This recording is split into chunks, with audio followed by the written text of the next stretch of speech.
We're going to continue with Federalist number 5. This is part 4. I thought I'd sit outside for a little bit. There's no wind here, so thank God. I'm waiting for my tablet to come on, so I have a Federalist Papers downloaded in it, and I'm just going to read from it.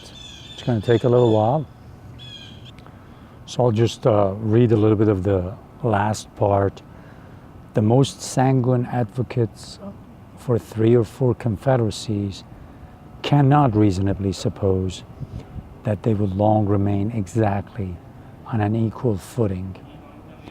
In point of strength, even if it was possible to firm them so at first, but admitting that to be practicable, yet what human contrivance can secure the continuance of such equality, independent of those local circumstances which tend to beget an increased power in one part and to impede progress in another. I'm reading it a little faster because I read it in the last video. Excuse me, I've read it in the last video. We must advert to the effects of that superior policy and good management which would probably distinguish the government of one above the rest, and by which their relative equality in strength and consideration would be destroyed. For it cannot be presumed that the same degree of sound policy, prudence, and foresight would uniformly be observed by each of these confederacies for a long succession of years. So even if they start equally, pretty soon one side might have better leadership, they might have better resources as well as better leadership, and before you know it, one side will be stronger than the others. Whenever and from whatever cause it might happen, and happen it would, that any one of these nations or confederacies should rise on the scale of political importance much above the degree of her neighbors, that moment would those neighbors behold her with envy and with fear. Both those passions would lead them to countenance, if not to promote, whatever might promise to diminish her importance. So the minute one side becomes stronger, the other side will do whatever it takes to make sure that the other side becomes weaker, looks bad, looks worse. So this is just the nature of things. He's talking about this is what we've seen over and over happen in human history, and would also restrain them from measures calculated to advance or even to secure her prosperity. Again, they'll do whatever it takes to make sure that these other confederacies do not advance forward, do not prosper, because they cannot stand that. They don't want to look bad. They don't want to look weaker. So that's just natural. That's a natural thing for them to do. Much time would not be necessary to enable her to discern these unfriendly dispositions. It won't take too long for one side to find out what the other side is doing, to make them weaker, to make them look worse. She would soon begin not only to lose confidence in her neighbors, but also to feel a disposition equally unfavorable to them. Distrust naturally creates distrust, and by nothing is goodwill and kind conduct more speedily changed than by invidious jealousies and uncandid imputations, whether expressed or implied. So at first, they might trust each other, but pretty soon, as time goes forward, when sides find out that they have disadvantages in strength, they start distrusting each other. Every little thing that they do, the other side might think that they're trying to make them look bad, that they're trying to make them look weak. So all these things are going to happen. Notice the words they use. They use the word invidious, imputation. These are kind of like an insult. Or you try to ascribe something bad, illegal to somebody else. Or you say you do something out of distrust. So all these words describe that these confederacies will start distrusting one another. This is a given. He says it's happened over and over. He says, look at the history of Europe. You look at France and the neighboring countries, all they'll do is just to watch to make sure the other side doesn't get stronger. And the minute the other side gets stronger, they want to do something to make it weaker, to destroy it. So he says it's not going to be any different with us.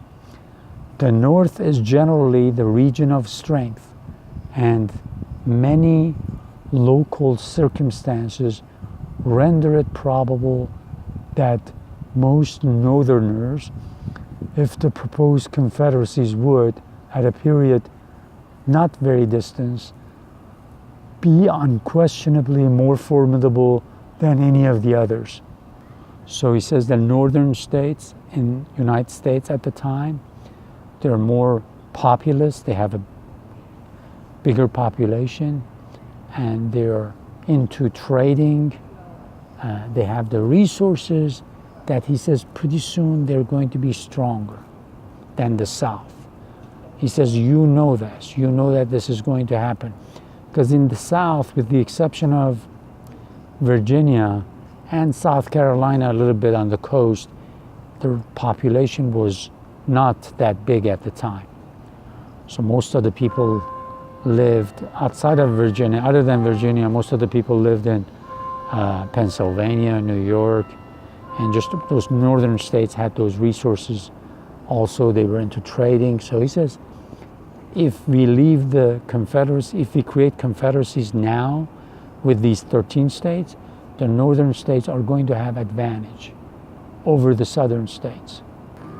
He says, no sooner would this become evident than the northern hive would excite the same ideas and sensations in the more southern parts of America, which it formerly did in southern parts of Europe. Nor does it appear to be rash conjecture that its young swarms might often be tempted to gather honey in the more blooming fields and milder air of their luxurious and more delicate neighbors. It almost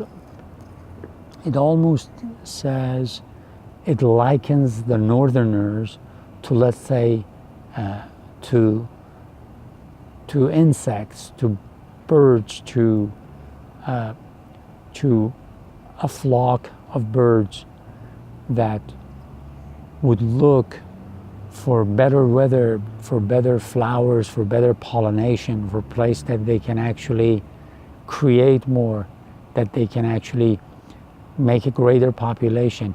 He says the northern climate, the northern everything the north has, pretty soon they will be looking at the south just like it's a place where they can grow, they can take advantage of what the south has.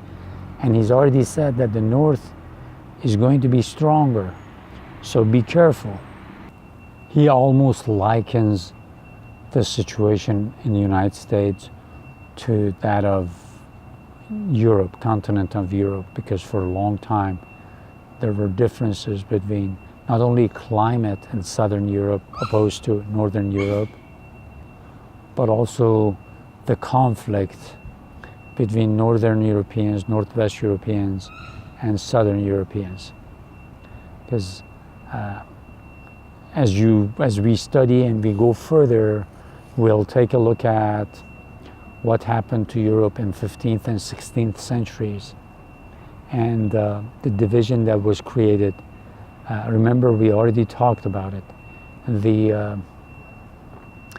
We talked about that's one of our main issues, because a war of religion started in Europe, and before you know it, it spread like a wildfire, became a 30 years war, and out of it came the Peace of Westphalia and the Westphalian system we have now, which is governments in nations having absolute power to do what they want to with their people.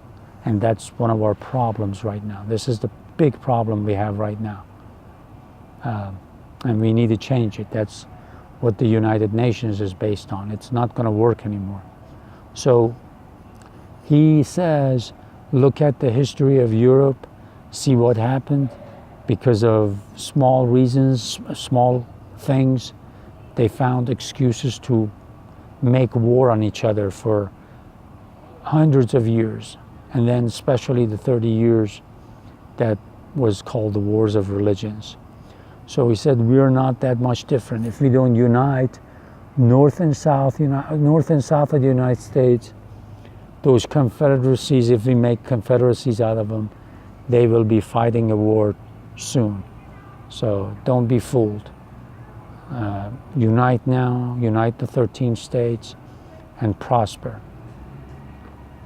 And I hope we can unite the world and prosper and not spend so much on warfare and machines of war. Thank you.